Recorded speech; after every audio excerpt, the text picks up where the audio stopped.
Ne yapıyor Adile teyze diyorsunuz değil mi ya? Bana bir hediye geldi. Küçük bir kardeşiniz bunu eliyle yapmış. Bakınız köpek. Hı? Bir de havlasa sahiden hev hev hev diye. Ya canım. Çok severim çocuklar ben. Hem oyuncak köpekleri, bebekleri hem de hakikaten sahici köpekleri, canlı köpekleri. Hı? Sen de mi seviyorsun? Aa, dur dur. Öyle sevilir mi evladım? Hii.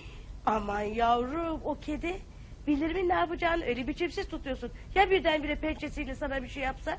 Maazallah gözünü çıkarır insanı. Öyle sevme yavrum. Heh. Güzel güzel al kucağına, kuyruğunu da çekme. Korktun değil mi?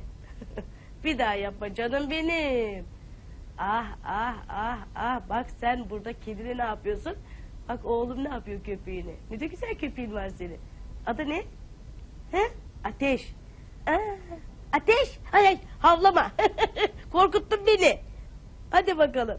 Hayvanları sevin yavrularım benim. Onlara güzel muamele edin. Ya onların dilleri yok ki bizim gibi konuşup da dertlerini anlatsınlar.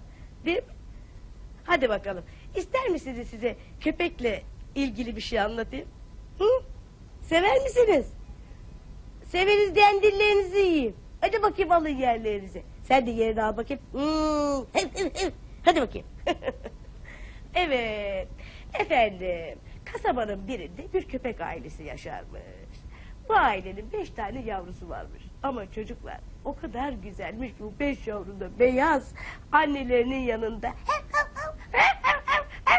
diye dolaşırlarmış. Bütün mahalleli de bu köpekleri çok severmiş.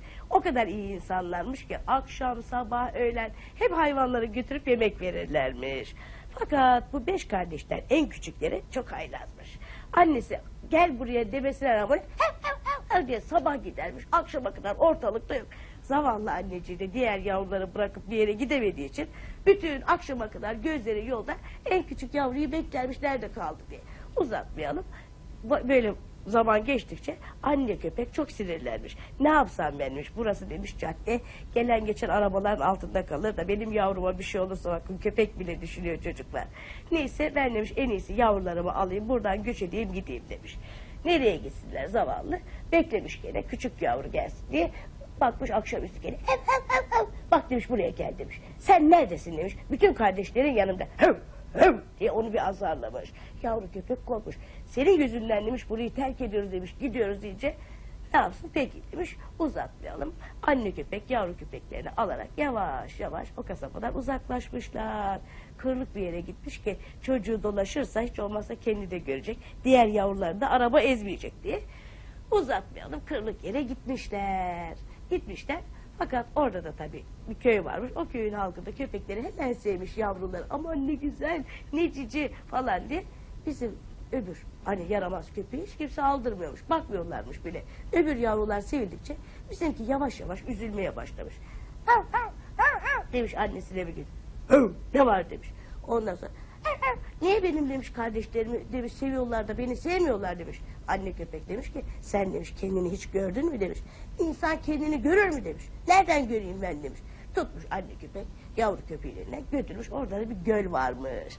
Göle gitmişler. Anne köpekle yavru köpek böyle eğilince bizim yavru köpek birden çok korkmuş çocuklar. Niye mi? Çünkü gölün içinden Arap bir köpek ona bakıyormuş. Demiş. Niye demiş korktun demiş annesi. Bak demiş orada demiş başka bir Arap köpek bana bakıyor demiş. O demiş başka köpek değil işte sensin demiş. Gördün mü niye demiş diğer kardeşlerini seviyorlar demiş. Çünkü onlar temiz, akşama kadar benim sözümü dinliyorlar. Ben onlara yıkanın dediğim zaman yıkanıyorlar. Halbuki sen sabah gidiyorsun akşam geliyorsun deyince çok üzülmüş. Onun için mi beni sevmiyorlardı demiş. Evet demiş. Hemen cüp diye göle atlamış. Yüzmüş.